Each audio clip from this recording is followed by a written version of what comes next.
Good morning, Galaxians, and welcome to another live edition of the Galaxy CDs Rocks and Flips Reseller Talk podcast. My name is Ryan, and in today's episode, we're going to catch up on some what sold stuff. Since I didn't do that in the main episode on Monday, we got a little bit of reselling news and plenty probably to discuss from the episode from Monday. So welcome, everyone. Quick, and we'll just get the news thing out of the way right out of the gate. Etsy just sent out a message. If you are a seller on Etsy, your 1099K is now available for download if you have selected an electronic 1099. That just came out literally 10 minutes before I came down here to get ready for the show. So if you're an Etsy seller, your 1099 should be available in your whatever their equivalent of the Seller Hub is, your dashboard or whatever it is. So go get that. We're just a couple of days away from the deadline. I assume eBay's will be out in the next day or two as well. Some quick good mornings. Mel Flips It. Good morning. It really is morning here. I bet it is early out there, isn't it? What is it, 8 o'clock out there? Lord Jake Ryan, good morning. Fern Flips, good morning. Thanks for coming out. Yeah, Lord Jake Ryan just got that email as well. Big Dre, good morning. Media Picker, good to see you. Gave my notice to my current job. Congratulations. Starting a new job next month with a week off in between. That's awesome. What's the change? Is it the same job, different company, or are you switching kind of fields altogether? Congratulations either way. That's awesome. So, I'm sure we've got plenty to talk about from everything that I posted the other day. Chuck Witt, good morning, good to see you. But let's get into this what sold thing and get this knocked out.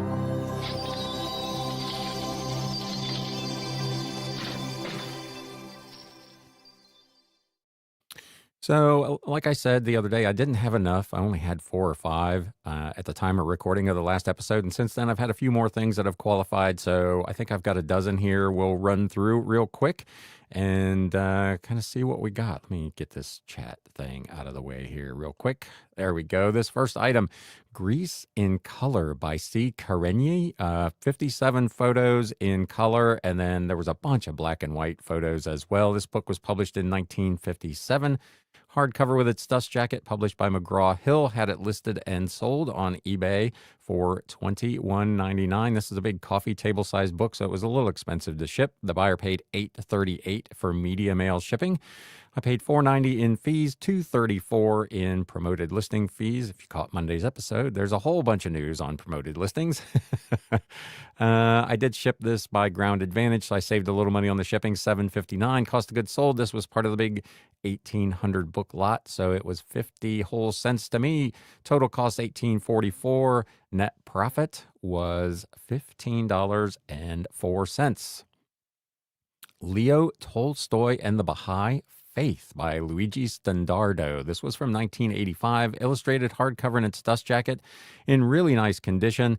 This was part of the big 15,000 book lot from a couple of summers ago. Had it listed for $24.99, sold on Etsy at 10% off for $22.49 plus shipping.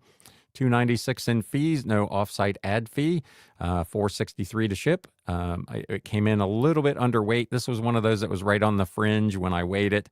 I always allow like an extra half an ounce for the newsprint that I wrap it in. In this case, the buyer paid a little too much for shipping.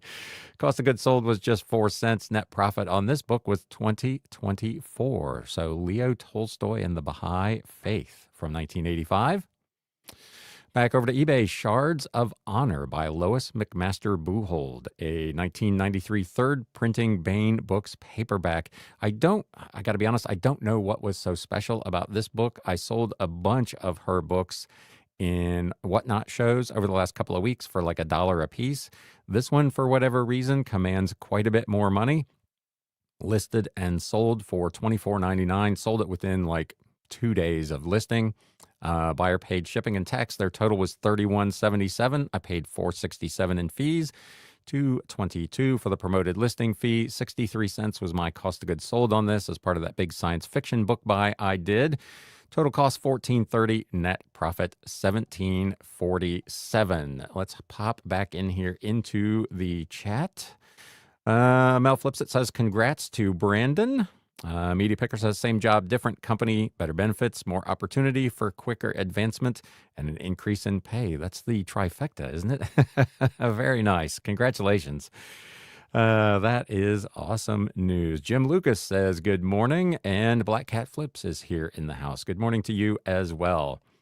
We'll back up here into our What Sold and keep moving along. This was two books that I picked up as part of a big bunch of books that I paid 38 cents a piece for. This was part of the 650 odd books that I picked up back in September. I've had this series before. This is one that they're not huge money, but they're not terrible.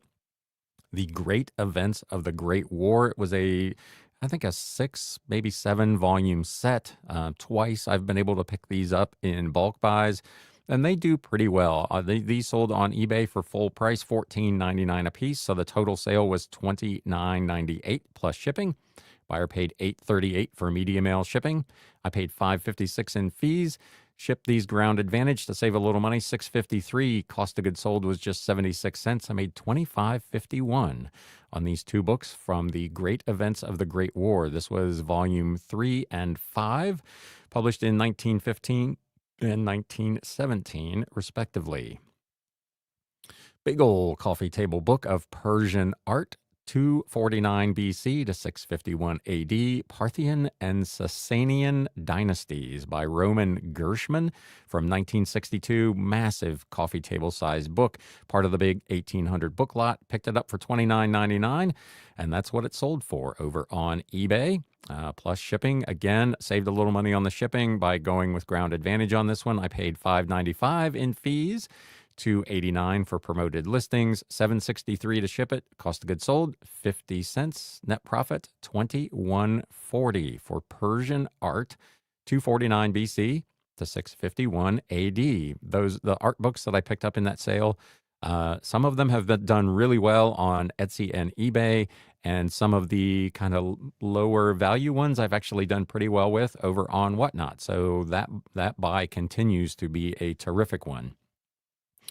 Another book from the 650 book lot from back in September. This was Dien Bien Phu by General Vo Nguyen Giap from 1999, a 6th edition supplemented paperback. It included illustrations, diagrams, charts, maps. Really cool look at that battle from Vietnam from the perspective of the Vietnamese. So really interesting piece. Not a lot of these out there, so commanded quite a bit of money, $33.99 plus shipping. I paid $6.01 in fees, $2.92 promoted listing fees, 38 cents again was the cost of goods sold. Net profit on this paperback, $24.68. I'll take those all day long. Mortimer J. Adler, The Idea of Freedom, a first edition hardcover published by Doubleday from 1958. Got a whole bunch of these in that same, again, that big 1800 book lot. This person had purchased a whole mess of these. It was The Idea of Freedom, The Idea of Justice, and so on. There's probably 7 or 8 of these books that I've got. This one sold for $39.99 plus shipping. Buyer paid $46.12 total. $6.61 in fees, $3.23 promoted listing, $6.13 to ship, 38 cents. Again, cost of goods sold. My net profit, $29.77 on a book that I listed for $39.99. Another one on eBay. This was an interesting one. This was from the 1800 book lot, Unholy Toledo by Harry R. Illman, 1985 Polemic Press, first edition, hardcover in its dust jacket that talked about the crime and whatever, the mob in Toledo, Ohio, which I wouldn't have even known was a thing. This actually sold to someone in Toledo, so that was kind of interesting. Had it listed for $44.99, received an offer from said person up in Toledo for $40 plus shipping, so I went ahead and took that. $6.98 in fees, $3.42 in promoted listing fees, 50 cents. Again, cost of goods sold, net profit $29.10 for a book about the mob in Toledo. Here's two. This was another one of those interesting ones. So, buyer made offers on both of these, and of course, when I accepted the offers, eBay charged them separately. So I had to go back in and refund the shipping. eBay, they do all this random stuff, but they really need to figure out how buyers or sellers or both can combine items from offers, accepted offers, into one cart so we can avoid all this nonsense. But these books were listed, I believe, for $24.99 a piece. And the buyer sent two separate offers for $21 each, which I went ahead and accepted. This was the Cacticay, volumes 1 and 2, and 3 and 4 in single hardcover editions with their dust jackets from 1963. Books all about different varieties of cactus. Really interesting books. Again, kind of coffee table size. That's why they were so expensive to ship. Buyer paid originally $15 and something in shipping. It actually only cost 7 something to ship. So I did refund him the difference. The totals that you see on the screen reflect those adjustments. The total price paid $42 plus $7.73 in shipping. I paid $807 in fees, $377 in promoted listing fees, $701 to ship. I did keep the 30 cents for the extra transaction fee on that since they were two separate orders. Cost of goods sold, 38 cents a piece, so 76 cents. I made $30.12 even after all the adjustments on this one. Back over to Etsy. This is a book that over the time I have had it has had probably 40 odd watchers, and nobody ever pulled the trigger on it. This is The Poetical Works of Geoffrey Chaucer by Thomas Wright. Illustrated hardcover, probably from the late 1800s or early 1900s, was not dated. Really nice hardcover book. Tons of people watching it. Nobody ever made a bid. Nobody ever did anything. And finally, it sold over on Etsy for $49.49 as part of my sale, plus shipping. I paid $5.68 in fees. I paid $1 for this at an estate sale probably almost a year ago. My total cost $16.65. I made $43.56 on this book, The Poetical Works of Geoffrey Chaucer. Just sold this one over the weekend. Fred T. Hodgson, Stair Building Made Easy from 1892 by the Industrial Publication Company. Small, like 4x6 hardcover in fairly good condition for a book that old. Picked this up as part of a big lot of like vintage kind of construction and handyman books, almost a year ago. Listed for $59.99, sold in my sale on Etsy for $53.99 plus shipping. I paid $5.98 in fees. Cost of goods sold was just $1. Total cost $16.89. I made $47 and a penny on this 4x6 hardcover book from 1892. Stair Building Made Easy. Let's hop back here into the chat real quick. See a bunch of stuff going on. Media Picker says thanks to Mel. There's the good morning for Jim Lucas. We got Big Dre, Media Picker. That's nice. Only way I ever got a raise, it seems, was hopping job to job, and finally had a job I think will be my last. I have actually advised people of that back in my day in retail management. That was my experience as well. I would, you get a promotion and you get a little bit of a raise, but you look at the same job at another company and they're recruiting, they really want you and they will offer you more money. So I rarely made it more than 3 or 4 years at one retail establishment before I started sending out some feelers to get myself a little more money. It's unfortunate. They're going to spend all that money to replace you because they're going to have to do the same thing. They're going to have to recruit, but they won't give it to you in a raise. They hold themselves to whatever, 2%, 3%, whatever their guideline is. And then they'll go pay somebody a ton more than that to come work for them. So weird. Glad I don't have to deal with that anymore. Media Picker says, I completely agree. Job hopping seems to be the best ways these days for a pay increase. Black Cat Flips says, congrats on the job. Media Picker says, thank you. Maybe I need to start looking for art coffee table books, says Mel Flips It. Yeah, they're not necessarily ones that I always look at when I'm out at a sale. A lot of them are not worth a ton of money, particularly like I can't tell you how many sales you go into and you see the big monster coffee table book of the Norman Rockwell art. That book's not worth anything hardly. But a lot of these can be pretty good money, especially again if you can pick them up as part of a big bulk buy where you're only into them for 50 cents or a buck a piece. That makes it a lot more interesting. Black Cat Flips asks, has anyone gotten their eBay 1099K yet? As of this morning, when I looked, it was still not available. But the legal requirement is the 31st, so I would expect, obviously, in the next day or so, they'll be out there. Black Cat Flips, Media Picker says the same. Not there as of yesterday. Big Dre already told my wife if I get terminated, I will become a full-time reseller as I'm tired of bad management, office politics, and mandatory overtime. And I've talked about that actually on this show quite a bit. That's one of the reasons that I opted to leave the traditional workforce.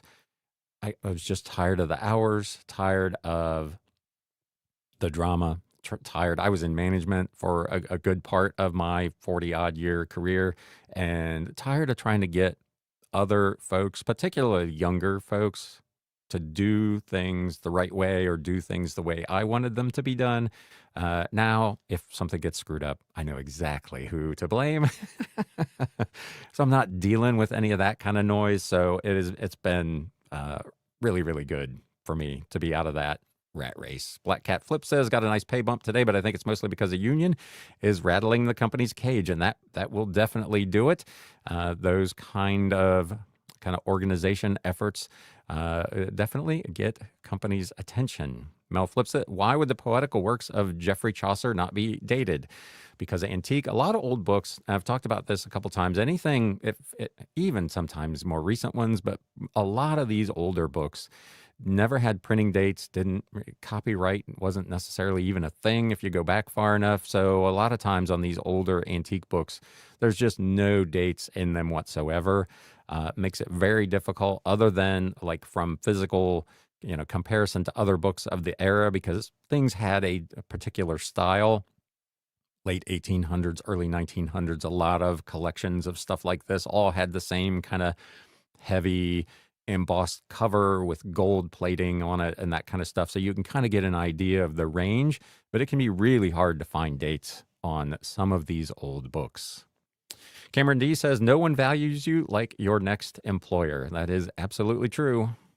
It's just crazy to me. I never understood the thought process behind that. Media Picker says, I have two friends who sell cars and their hours are ridiculous. No way I'm working 10 to 12 hours a day and on weekends for commission. Yeah, that was it's good money. I mean, if you're good at car sales, you can make a lot of money, but you're living there.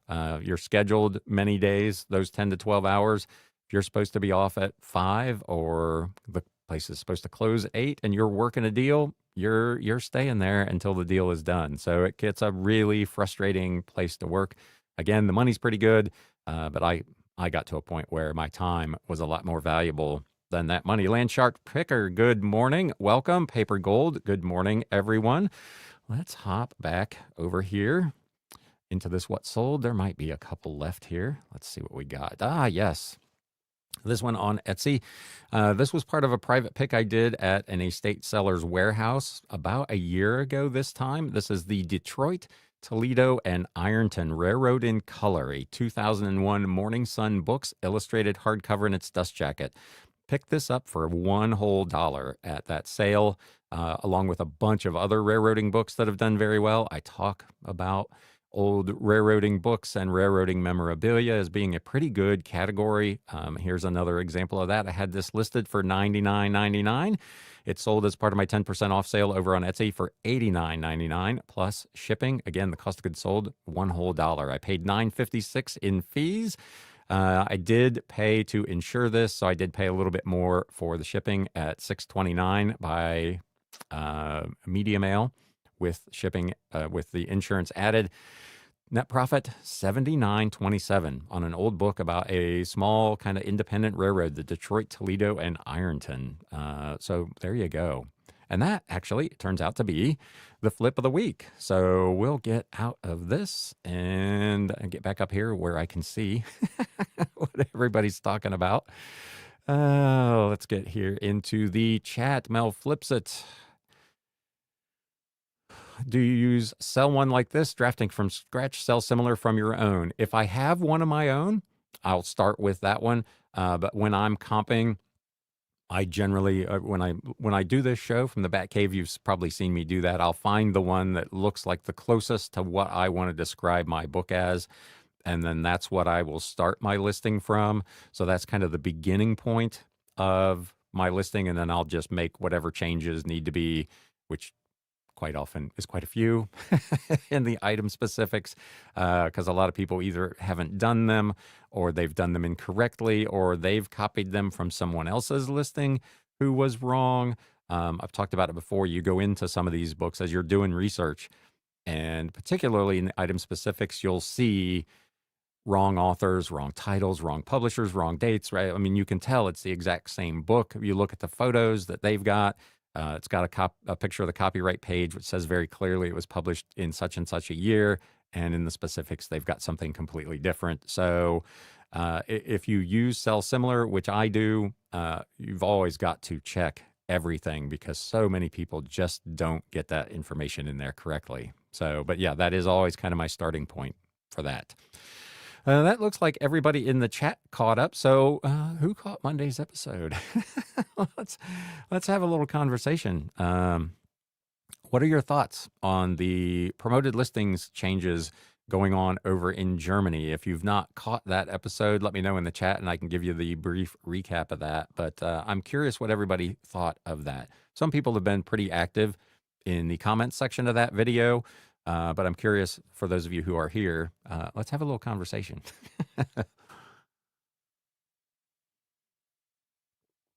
It is a crazy thing to me, if I'm being completely honest, that they feel that it is okay to collect a fee on a click that did not result in a sale. That is just... I don't understand it. Media Picker says if that comes to the US, I will stop promoting and just run steeper sales. I think a lot of people will, as I said in that episode, even for myself, I'll have to reevaluate either the percentage or whether I run the program at all. I know from my own stats that about a 30% of my sales as an increase over what I was doing before I started doing it come from promoted sales.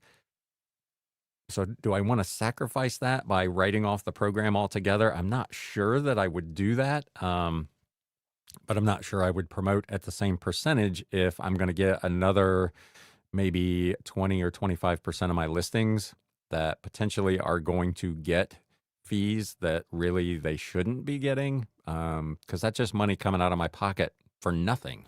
I have an organic click that results in a sale, but because somebody clicked it, 29 days ago, I'm paying a fee. That just seems really problematic to my bottom line. Maybe cut the promotion percentage in half could be an option. Yeah, and it'll be really interesting. And they're, again, not to get on too big of a rant here, they've kind of backed sellers into a corner. You almost have to do promoted listings in some categories to get your items seen and to be successful. Then they've changed the minimum requirements in terms of the percentage that you can run. At one point, it was as low as 1%. Now it's significantly higher than that. So they're kind of now squeezing you from both sides. You've got to run the promoted listings. You've got to run them at a higher percentage than you may, in fact, want to. And now, potentially at some point down the road, in markets other than Germany, and starting in Germany next month, you're potentially going to have to pay that percentage on transactions that were not generated from the actual promotion, which I just, again, not a lawyer.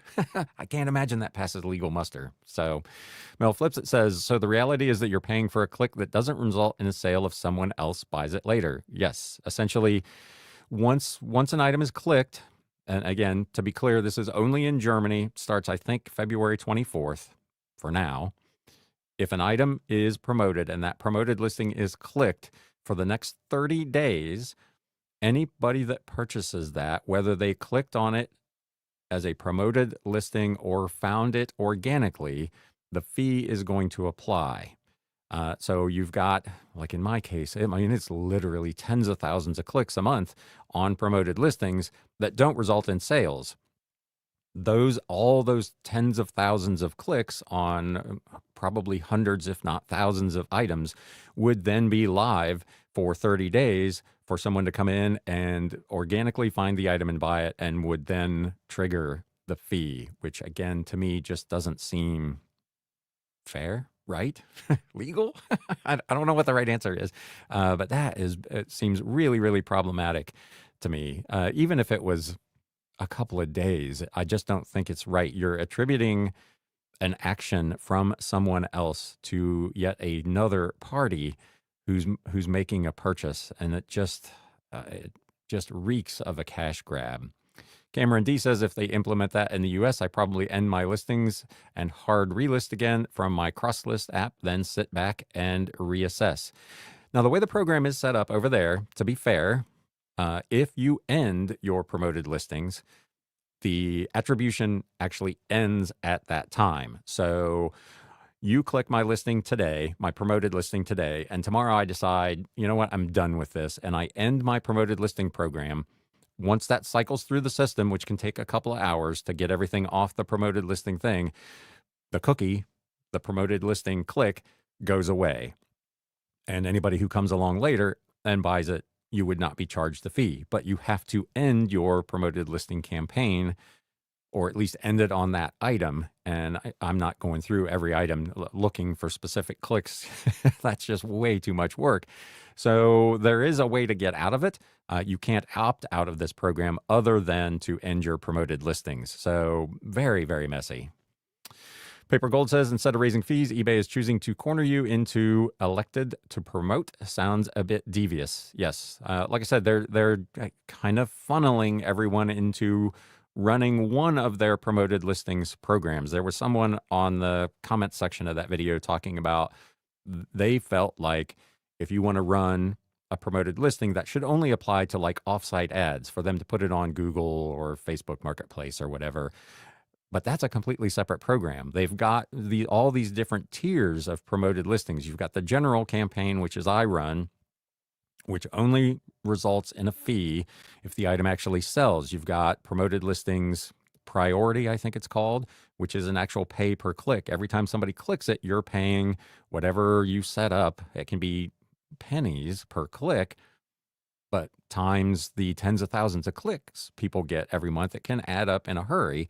And then they have yet another program for offsite ad promotion to send your listing to Google and that. So at every turn, they've added new and inventive ways to generate more income off of the same amount or less amount of sales. I talked about it in the show on Monday. Rather than trying to figure out how to draw more buyers and or sellers to the platform to raise actual gross merchandise volume, they're just attempting to squeeze more and more minuscule bits of profit on any individual sale out of existing business. And that is, eventually you're going to run out of ways to do that.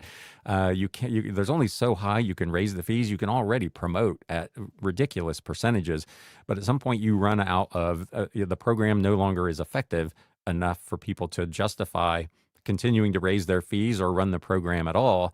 And then what are they going to do? Because they clearly don't appear to have any ideas about how to grow their business organically and through actually generating more sales and more traffic. So Big Dre says, I have my last employer, the opportunity to match the pay rate of my current job, and I would stay, but they were not willing to pay up. However, they did give me a letter of recommendation, which was nice. So going back to Brandon's job situation. Yeah, and again, I don't understand that, because in theory, they're going to pay the next guy that amount of money when they recruit him, because they have to be competitive in the marketplace. Then they have all the expense involved in training the new person. They have all the lost productivity in the new person not being as good as you were at the job because you've been doing it for years and years and years. It just has never made sense at any level to me why companies value external hires more than they value those who are already there. It just seems like a backdoor way of increasing final value fees. I would say that's a fair assessment. Again, they're just trying to generate more fees, not necessarily more sales, and that obviously is a eBay can make more money, and at least for a while on that deal. But sellers have been squeezed. You've had raises in final value fees. Thankfully, it has been a while since they've done that. But you've had all these programs come in, which, again, to be fair, they do work. I am getting more sales by promoting than I was when I was not promoting. But I'm also paying a lot more in fees to achieve that same level of business. And there comes a point where it becomes self-defeating. You just can't afford to continue to pay more and more fees to eBay.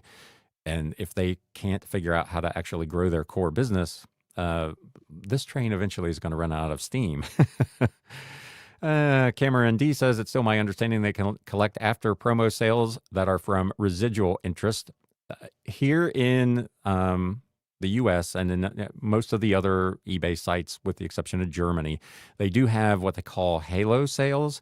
So if you click on an item and then you buy another item that also happens to be promoted, that item would be subject to the fee as well.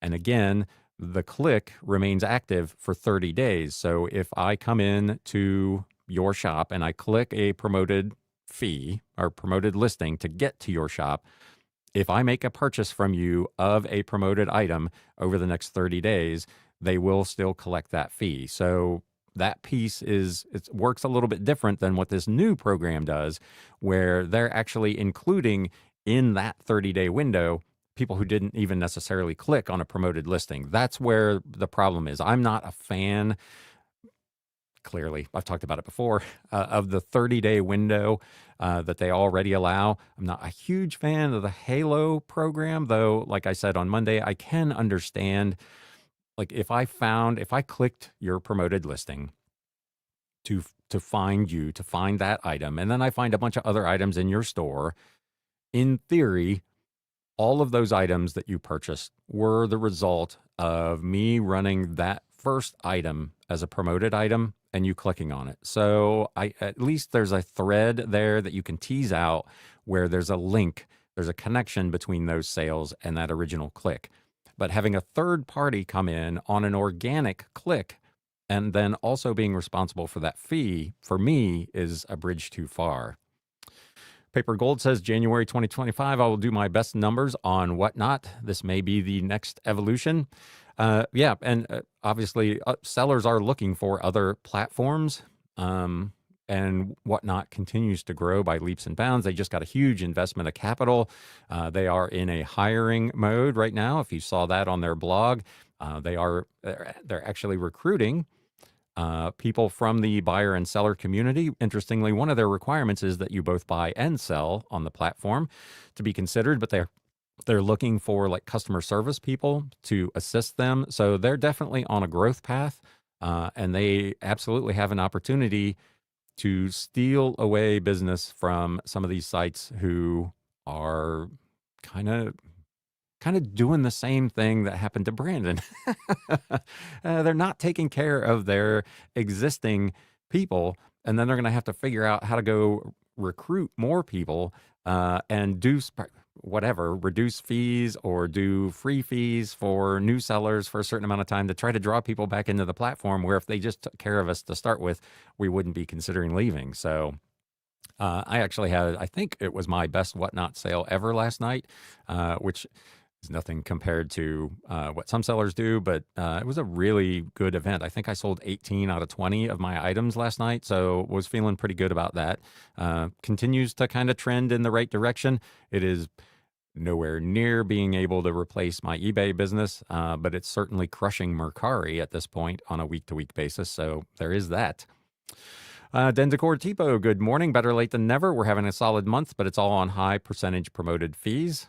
I'm not going to have a record month, but I'm going to have a record January. It has been super, super busy here. Part of that for me, I talked about a couple of weeks ago, I'm running a really aggressive clearance on a bunch of old stuff. I'm running 70% off on some stuff, and that has generated a tremendous amount of activity. Low margins, in some cases, but it's old inventory that, as part of a bulk buy, generally I've already long since made my money back on it. So I'm eking out a few pennies here, but generating a lot of cash flow. Sales have been, it will probably be my second best month ever, right behind last December. So it's been a good couple of months here. And I've not tweaked my promoted listing fees since I tried that experiment last summer where I went to 8 and then came back to 7. What are you running right now, Den? I know you had done a little experiment where you ran like no cap, if I remember right, and then you kind of came back. Let us know in the chat what kind of fee you're, what kind of percentage you're running. Big Dre says, I trained my replacement during my 2 weeks notice and never looked back. That was 6 years ago. I'm currently earning double what I was earning then. There you go. Yeah, and that's always the fun part too, training your replacement. Kaylee Debs, hello. Welcome to the show. Then Decor, I'm of the mindset that I have to negotiate my deals a little harder right now. Yes. And again, getting squeezed kind of from both sides. Estate sellers, they're trying to maximize the amount of money they make for their clients. I've noticed over the last year and a half, some of those places are now asking more money for some of the stuff they're selling. I've got a couple sellers that I don't even go to their sales anymore because they've gotten so high in what they're asking for, like vintage and antique books, that you can't make it make sense. Because again, just because something is old does not mean it's valuable. And the estate sellers, bless their hearts, they don't have the time or the wherewithal to actually research all of the books that they might have at a sale. So they just say, well, these are all old, so we're going to charge $8 a piece for them. And they comp at $4.99 plus shipping. But they see old books and they're like, oh, these are antiques. They're going to be worth a fortune. And they price all but an actual retail buyer right out of the market. So Cameron D says, yeah, that's why I like a fresh relist, like it's new from my app. Then Decor capped at 12%. There you go. I'm still running dynamic capped at 7. I tried 8. I'm not willing to go higher than that really at this point. And again, especially not knowing what the future of this program may hold, I'm probably not going to make any adjustments till we see how this thing shakes out in Germany and whether it gets brought over here to the US. Media Picker says, I'm currently down 4.9% compared to this time last year, also going up against larger numbers from my solid year last year. I think I posted something like that with my weekly Instagram recap last week. Every week can't be your best week ever. Every month isn't going to be your best month ever. There comes a point where it's hard to grow, especially when you're time limited like you are. You're doing this kind of as a side hustle right now, part-time. You know, you're doing, I see you responding to that post on Instagram every week, and you're at, 35 to 55 listings. And that's really, for the time that you've got available, is probably the max that you can do. And to grow your business much beyond where you're at, you've got to, as you are well aware, because you've talked about it here in the chat, you've either got to add more stuff or raise your average selling price to get that growth. And that's difficult to do if you're not doing this full time. Chuck Witt says, as someone that does all my descriptions, I can see right through someone that uses the AI feature. Flamboyant words, more fluff than substance. Have you tried it yet? Back when they first introduced it, I clicked the button to see what it would generate. And it, as you just rightly said, it was such a generic fluff and not necessarily even accurate. It just took what I had put into the item specifics and tried to make that into some kind of description that made sense. And it just didn't read like it was written by a human. I know a lot of people swear by it because it's quick and easy and it does cover all the bases. But it's, as you said, it is so obviously written by AI that it just doesn't work for me. And in some cases, it's just off the deep end with some of that stuff. So I'm not using it either. Let us know in the chat if you have a different experience with it. But for me, I can do a actual description myself faster probably than I can generate the AI description, then proofread it to make sure it's accurate, make the required edits, and get on with life. It's faster and more accurate for me to just create the description myself. Media Picker says never use AI. Doesn't seem real. Absolutely agree with that. Den de Gortipo says large portion of my inventory was bought in bulk and is paid for, so I have the margin as unsavory as it is. And yeah, that again, we talk about it all the time. Like Max Paper Gold talks about not thinking about necessarily the profit margin on any one individual item. Obviously, I track it for the what sold recap. I kind of know which bulk buy a thing came from, so I can kind of give you that granular detail on a particular book. But in the big scheme of things, I'm looking at how long is it going to take me to be profitable on a buy. That's kind of why my rule of thumb is that if I go into an estate, at least half of the stuff looks like it has to be good value items that I can recoup my investment fairly quickly. I don't want to spend $3, $5, $8, $900 on a lot that's going to take me a year to earn $3, $5, $900 on. I try to be more selective than that. So again, to what someone said earlier, negotiating on the buy end of it becomes really, really important so that you can get out of it and get into the money more quickly. And then those, again, as those items age, as they become 6 months old, a year old, in my case, some of them are 4 or 5 years old, you can be super aggressive on discounting. People come to your shop and they see, you know, a 70% off sale and they go in and they order 2 or 3 things and it's all essentially free money at that point. Mel Flips, it says, I just don't believe people read paragraphs, i.e. the AI, use a sentence bullet list format. Mine, again, if you've been on when I've been over in the Bat Cave and done these lives, I do just a brief description. I tend to keep them short and sweet. If there's something particular about the book, something that is either special or something that might be bad about the book, like a particular kind of damage or whatever, I try to highlight that in the description, more probably to cover my own than with the expectation that someone's going to actually read it. But I'm a believer of less is more. I don't think people read them by and large. So I see some of these like super, super long descriptions describing what the book is about, what the author did throughout their life. My personal feeling is they're not there looking for that information. They already know that Isaac Asimov was a fantastic science fiction writer, and he also wrote books about religion and blah, blah, blah. That doesn't need to be in the item description for me. So I keep them pretty short and sweet. Let us know if you have anything else you'd like to talk about in the chat. We're at about 45 minutes, so we got about 15 minutes left. If there's anything else you would like to discuss, how are folks doing on any of the other platforms? I know last week some people had said that Mercari was recovering fairly nicely for them since they had gone back to sellers paying most of the fees. Still see a lot of people selling on Poshmark, saying that Poshmark has been very, very slow post-holiday. If you sell over there, let me know in the chat how that's been for you.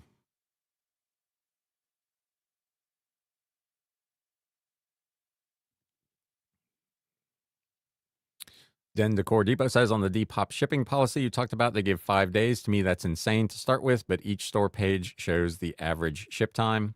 Yeah, and again, I haven't gone back to look to see if they've updated the policy that I was complaining about, where with the auto cancel. Someone did comment on that thread or on that video that they're billing that as buyer friendly. If your item does not get shipped in a certain amount of time, they will automatically cancel it. And the comment was, as a buyer, I don't want my item canceled because then I got to go in and try to find it again and try to find it for the same price and go through all that rigmarole. I would just like the thing to be shipped. There's probably some middle ground there. This seems like an excessive policy to just cancel the order. I don't know what the correct answer would be, but it seems a little bit draconian to just cancel. Obviously, the buyer then at least gets their money back and they get the opportunity to start again and maybe find one that will actually ship. But I'd really rather they just police their sellers better, I guess. Cameron D, sorry, is this off topic? Any thoughts listing on District? I've looked at it a couple of times. I know Katie Reeds is listing over there and seems to be doing okay. It if there is anyone in the chat who's selling over there, let me know what your results have been. How has it been for you? It just feels to me from first glance and the little bit of time I've spent over there, like it is mostly resellers over there. I don't know. I don't get the feeling that there's a big active customer base, actual retail customer base that knows about it and is shopping at those shops and platforms. If you're a seller on District in any of the different shops or whatever that are networks that are available there, let me know how you're doing. My personal, just casual looking at it, I'm not sure the buyer base is there to justify the extra amount of effort. Again, it's not something that's in my list perfectly cross-posting, so it would be a significant amount of effort, and I'm just not sure the juice would be worth the squeeze given what the customer base looks like over there. I may be totally wrong. That's just a kind of a first glance, first impression. If you sell over there, let me know what your results have been. But that's kind of what it looks like to me. Den Decor Depot said Etsy slowed hard for us. Depop has been slower. Mercari is hot and then cold. And I have noticed the same thing. Mercari, I'll get 2 or 3 sales in the span of 2 or 3 days, and then it's crickets for a week. I actually got to the point where I had no active orders. Everything had been completed. Everything had been delivered. And then I got 2 or 3 right after that. So Mercari is very, very strange. For me, Etsy has continued to be consistent. It's not great. It's 15 odd % of my business week in and week out, but it's nice. It's extra money. It's decent margins over there, unless it's sold with the offsite ad program. But yeah, Etsy's been okay for me, and I don't sell on Depop, at least not yet. So I don't have any experience there, but I've seen, again, sellers kind of saying the same thing, that it has been slow there. Mel flips it on Whatnot. I'm concerned about reading chat and run on my phone. My vision is bad. Is it viable to run from desktop only? That's what I do. If you've watched my show, you can kind of see, because I do that like 3 camera deal, and one of those views is kind of the shot over here to the screens, and I'm running my show from my desktop with this same exact setup that I'm doing this show from.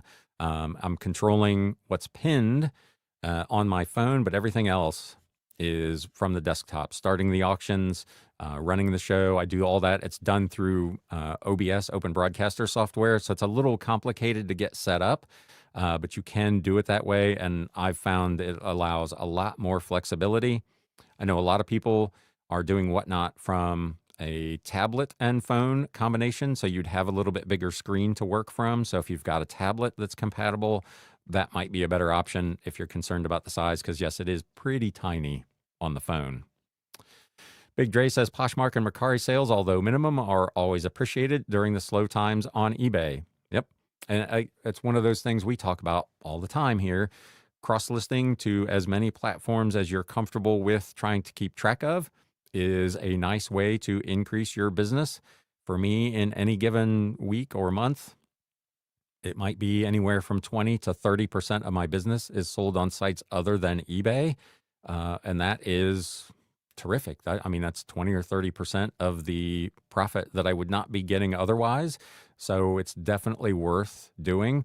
Adding in Whatnot has been particularly helpful as well. It's allowed me to move some extra inventory, generate a little bit of extra income and cash flow. I would love it to be thousands of dollars a week instead of hundreds, but it's nice extra money. So to the point where you're comfortable putting in the extra work and being able to keep track of it's listed here and there, and I need to go in and delete it, or using a program like List Perfectly or Vindu to actually do the auto delist and all that kind of stuff for you.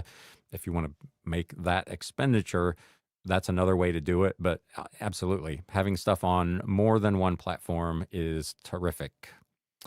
Den Decor Depot says Depop is the Wild West. Offers have no binding power. I know sellers, I've seen that regularly. People complain about that. District is good if you have a strong social media following. There you go. That would make sense if you're able. And again, Katie is a good example of that. She's got thousands of followers on her Instagram and can channel traffic to her listings there. And if I'm not mistaken, their fee structure is a little more, shall we say, advantageous to sellers. So if you've got that, that would be a great a great way to go. I do not have that. Most of the people who follow me on Instagram, and that's a fairly small number anyway, are here for the kind of the reselling content, not for the stuff that I'm offering for sale necessarily. So I don't really have a way to drive traffic. It's why I don't do Shopify. I don't have a way to drive traffic to that site. I'm not going to spend the money on advertising. That's why I rely on these platforms to kind of do that for me. And I don't mind paying to a certain extent, at least whatever the fees are, because I would spend way more money than that with probably less results if I was trying to advertise my own Shopify store. And that would be the same thing for me on District. I just don't have enough people who follow me as potential buyers that would do that. That is changing a little bit, particularly on Whatnot. I've got a nice core group of people there that are following, that are coming to every show. Even sometimes when it's not a category they're interested in, they'll come and see just what's going on. But that would not necessarily translate to then moving those people somewhere else. Cameron D says, I think YouTubers are drawing buyers again over to District. Yes, I think that's true. And again, kind of the same thing there. You've got a big following, and a lot of those bigger channels, Cincinnati Picker and Shed Flips, Lonnie and Candace, they have a following that goes well beyond other resellers. Their content is different than what I'm doing here, which is really kind of die-hard reseller specific. People who aren't doing this for a living would not find my show particularly interesting.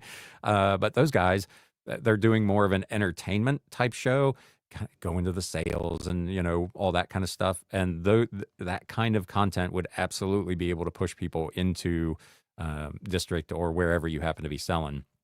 I see a lot of times they talk about this is a viewer sale, that's a viewer sale. So then Decordeepa says, I started a second eBay store with cheap sports cards, and that's going very well.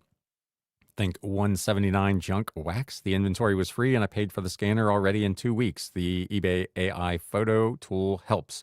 And that's interesting because I hadn't had anybody really talk about that. eBay has hyped that tool extensively, particularly for sports and other trading cards, Magic the Gathering and Pokemon and all that kind of stuff. And I don't sell in those categories, so I had not had an opportunity to test it out. So that's good information to know that AI tool, at least, is helpful and appears to be working. But what was if you don't mind answering, what was the rationale behind doing that with a second store rather than just doing that as part of your main store? Probably 85% good. Well, I would take that. That's a solid, what? In today's grading scale, that's a solid B. That seems fair. I would take that if I could get 85% hit rate. Because AI in other areas is not hitting it anywhere near that kind of number, as you're probably aware. I think Commons is used to offload bulk inventory to other resellers at a cheap price, but there is a vetting process. Yeah, I assume you're talking about District there. And yeah, I think I that was my impression as well. It was kind of initially, to be fair, my thoughts about Whatnot when I went in and looked at it a couple of years ago. That's what it seemed like to me. And to be fair, I'm kind of selling lower value stuff over there as well, but I'm not trying to offload those items necessarily to other resellers. And I see a lot of that where people are doing like mystery boxes of stuff. And my natural inclination is just to think, oh, that's all the junk that they can't sell themselves. So I'm generally avoiding all that kind of stuff. But yeah, I would think that's probably pretty accurate. Den Decor says, I don't want to pay the enterprise store fee because there's probably 14,000 cards. Ouch. Yeah, that is a bunch. So how are you set up over there? I assume you have a store and you're getting so many listings to be able to do that. Or are you capping how many you list at whatever that max is? Or how are you maintaining that without having to pay a fee for every listing? Or are you paying a fee for every listing? Yeah, that enterprise fee can be massive. 2,500-ish listed with 8,500 retail price. That's pretty good. And I assume you're using the eBay envelope, whatever it is for the trading cards, where you've got pretty cheap shipping rates as well.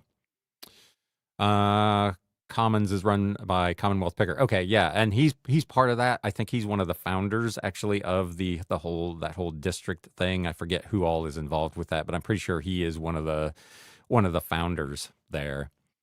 The 10,000 listing store. That's what I've actually got for mine as well. Mostly for the 50,000 media listings rather than the 10,000 other, because I don't have that much other stuff, but I needed the big number for media. Jim Lucas says my attention span is too short to sit through a lot of whatnot shows. And I see that. I see some sellers that are on there for literally hours at a time. And my experience, even last night, my show was right at an hour. There were, at the end of the show, it shows you how many people viewed it. There were 98 people who came to the show at some point, but at any given time there were never more than 12 or 13 there.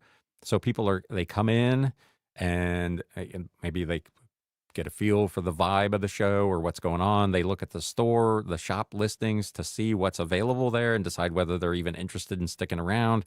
I've had people that have come in, put in a pre-bid and then left and gone and done something else and then come back. It's a very different atmosphere. Some people will stay all day. Some people will stay to get the thing they want and then they jet.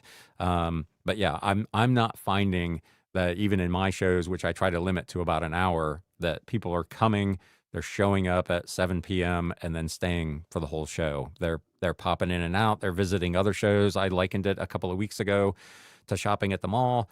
They're just kind of on their phone, hopping in and out of sales to see what's going on and who's got what and what people are doing. And sometimes they make a purchase, and sometimes they just hang out for a little bit.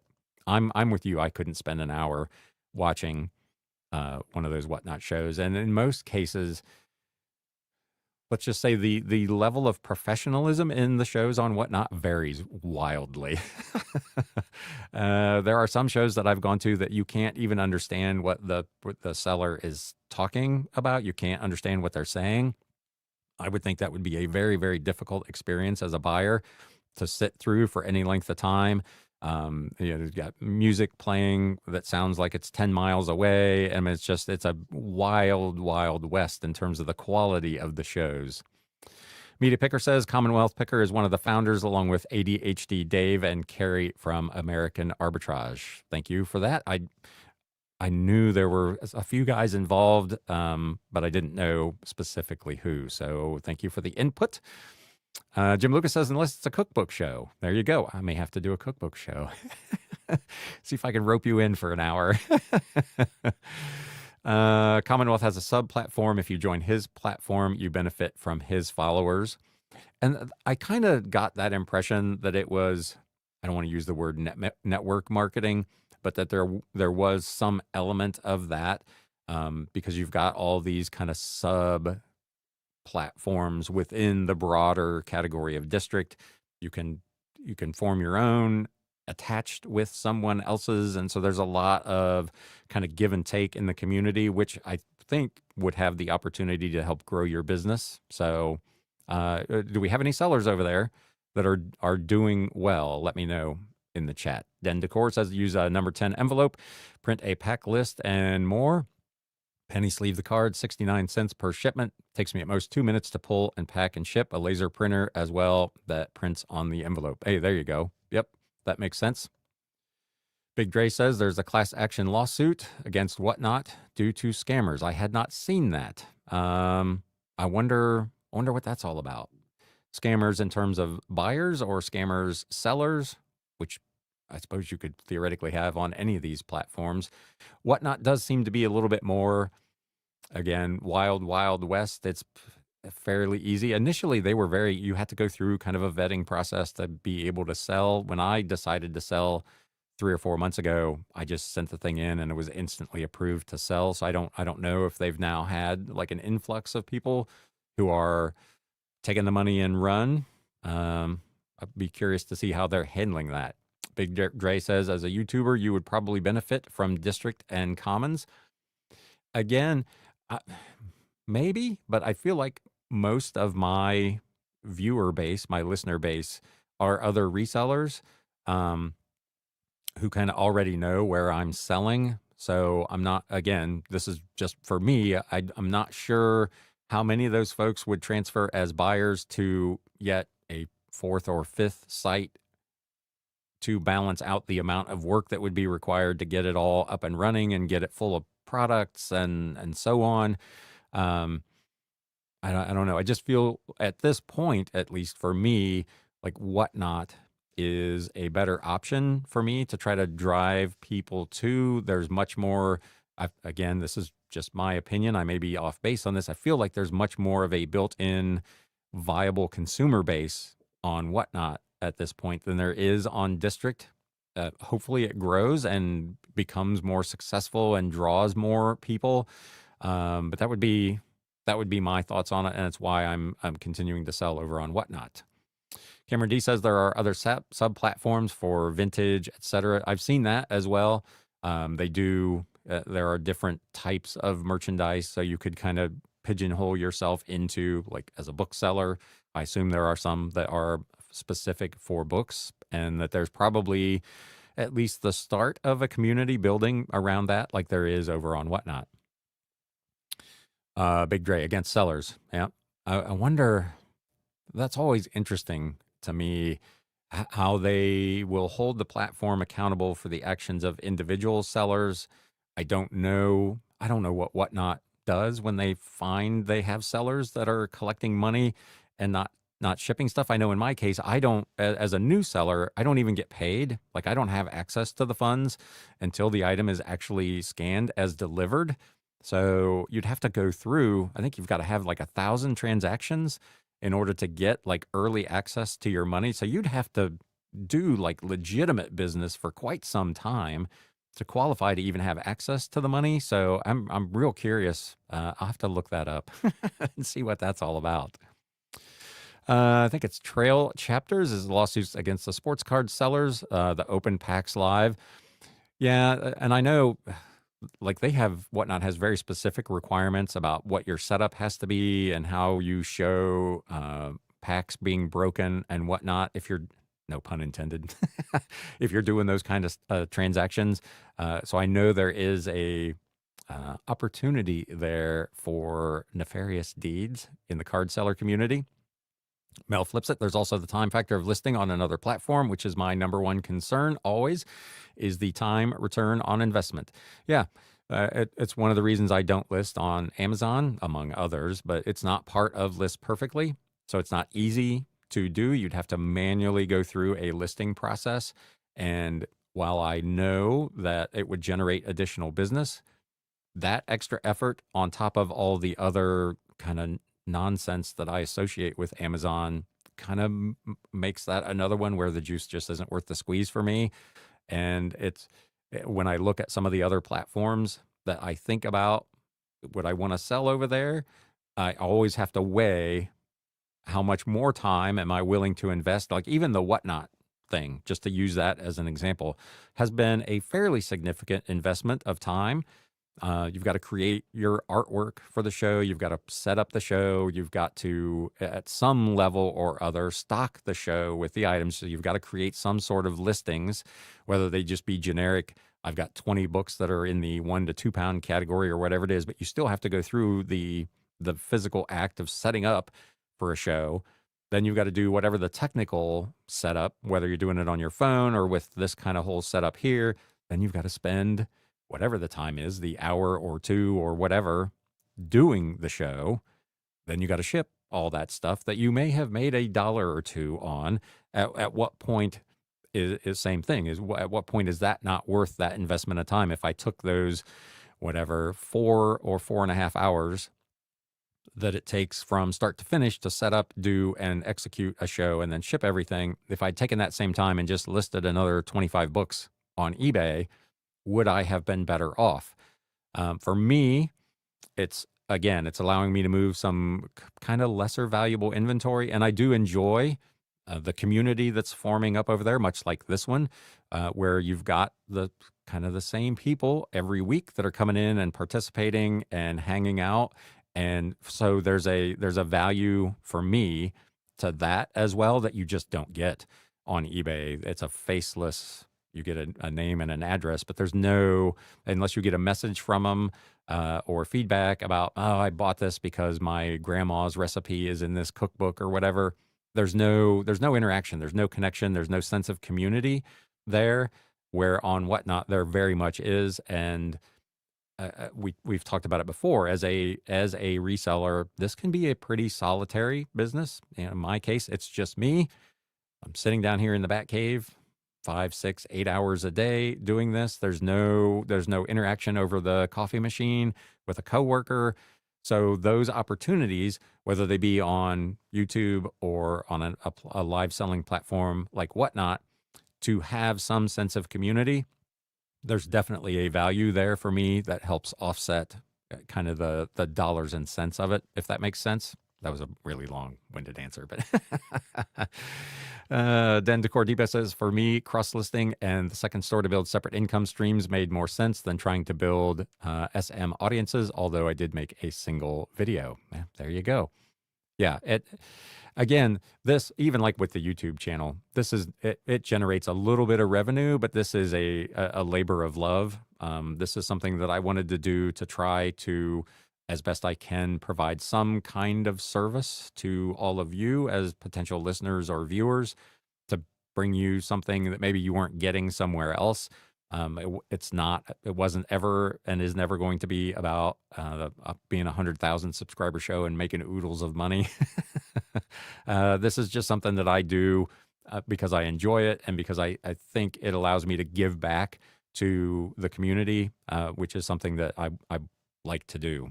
Big Dre, I don't know all the details. You would have to check Vad is Rad's channel. I will do that and see what that's all about. Jim Lucas says, I thought about closing my Amazon, but I just netted a $20 sale. Mine is list and forget. And that I've talked about numerous times. That's my strategy on eBay. I'm not going back in every 30 days and doing delist, relist. I'm not doing any of that. Those older items end up in some kind of sale at pretty much every month. But I'm pretty much list and forget. I'm not cycling back through and touching all those listings every 30, 60, 90 days. And it would probably be the same if I was selling over on Amazon. I would probably invest in whatever the auto repricer software is. I did that when I was on Amazon, whatever it was, 15 years ago. I did have software that kind of did that aspect of it for me, and that was pretty helpful. But yeah, I would list and forget. Trail chapters, the social aspect is huge on Whatnot. Reselling can be isolating, and Whatnot allows for good interaction. It does. It's been, like I said, it's been a great experience for me over the, whatever it's been now, 3-4 months I've been doing it. In addition to this, these weekly sit downs with all of you, it's a nice change of pace. Gets me out off my phone from doing listings all the time, and it is definitely helpful. Then Decor Depot says, I enjoy your content because you and I sell what others say not to sell.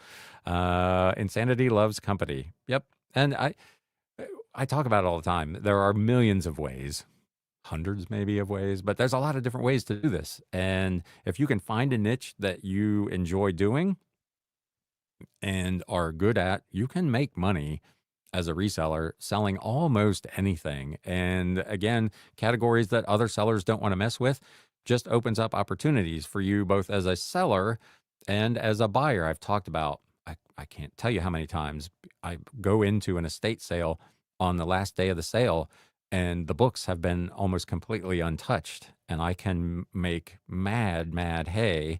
And they've just been sitting there because nobody looks at them, because they think books is a unprofitable or too time-consuming category. So there are definitely opportunities where other folks are not looking.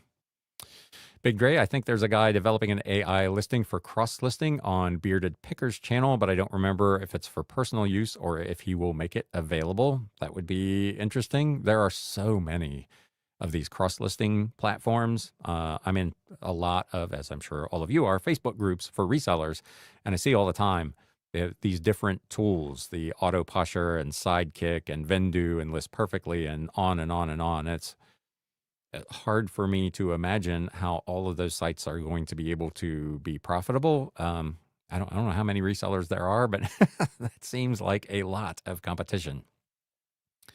Media Picker says, my fear with list and forget. I wonder how many items are now delisted as listings tend to vanish over time. Maybe do a spot inventory on a section to see if there's any issues with that. I've had several sellers that they talk about that kind of process. They'll pick a random box and check to see if everything is still there. To be honest, I've not done that, but I monitor like my total number of active listings, and I know what I'm putting in and I know what I'm taking out, and I know what eBay says I have active, and those numbers all have essentially always aligned. So to be fair, there may be a handful of things that have gone missing from the eBay listings over time. But in tracking that broader number, I know that it is, again, it's one of those things where the amount of effort that I would have to spend to verify like a ton of inventory, I can get a similar result by just watching a global number and know that I'm in pretty good shape there. But absolutely, I know a lot of sellers that swear by that. They'll pick a box or two or a shelf or two a week, and they'll go through and verify that everything that's in that box is in fact still listed on eBay, because I know a lot of sellers have had that experience where items have just mysteriously vanished. Or the opposite has happened, where an item has been mysteriously duplicated, which that I have actually had happen. Den Decor says, have a great day back to listing. Take care. You as well. Thanks for coming out.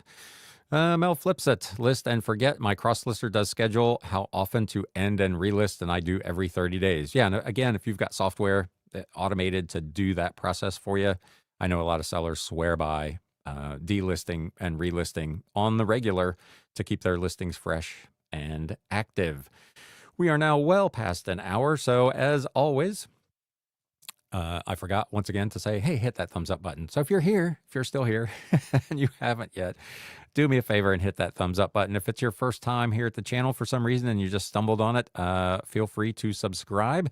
We do these lives pretty much every Wednesday morning at 11 a.m. Eastern, and there is generally a full podcast every Monday morning that is available early for YouTube members, covering reselling news, and generally speaking, that is where the What Sold recap is, but I will endeavor to cover the main reselling news every week in that Monday episode. So if that's your jam, please feel free to subscribe. Mel Flips It said, that was awesome. Yes. I've gotten a little better in the main show about saying, hey, subscribe early in the show, which I was always terrible at, but I've never been a good self-promoter, apparently. Media Picker says, great video, time to sell. Indeed it is, my friends. Thank you, as always, for spending a little bit of your time with me. And now, as Brandon says, it is time to sell. Thanks, guys.